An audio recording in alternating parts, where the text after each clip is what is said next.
Latest news updates కోసం ఇప్పుడే download చేసుకోండి media effects app. Welcome to media effects. సినీ అభిమానులు ఎప్పుడెప్పుడా అని ఎదురు చూస్తున్న కల్కి 2898 ఏడి ట్రైలర్ విడుదలైంది. ప్రభాస్ హీరోగా సినిమాపై సైన్స్ ఫిక్షన్ ఫ్యూచరిస్టిక్ ఫిల్మ్గా రూపొందిస్తున్న విషయం తెలిసిందే. ఈ సినిమాలో ప్రభాస్తో పాటు అమితాబ్ బచ్చన్, కమల్ హాసన్ వంటి స్టార్స్, దీపిక పదుకోన, దిశ పటాని వంటి హీరోయిన్లు నటించడంతో ఈ సినిమాపై భారీ అంచనాలు నెలకొన్నాయి. ఈ సినిమాకు నాగా అశ్విన్ దర్శకత్వం వహించారు. అశ్విన్ దత్ నిర్మించిన ఈ సినిమా ఈ నెల 27న విడుదల కానుంది. ప్రభాస్ ఈ సినిమాలో భైరవ పాత్రలో కనబడుతున్నాడు. ప్రభాస్ వాహనం బుజ్జికి సంబంధించిన దృశ్యాలు చిన్నారుల నుంచి పెద్దల వరకు అందరినీ అలరించాయి. ప్రభాస్ చేసిన సాహసాలను ట్రైలర్తో చూపించారు. యాక్షన్ సీన్లు అదరగొట్టేశాయి.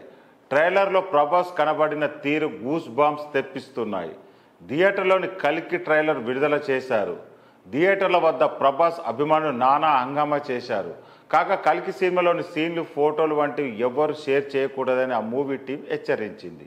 నిబంధనలు ఉల్లంఘిస్తే కేసు నమోదు చేయిస్తామని ఒక ప్రకటన పేర్కొంది.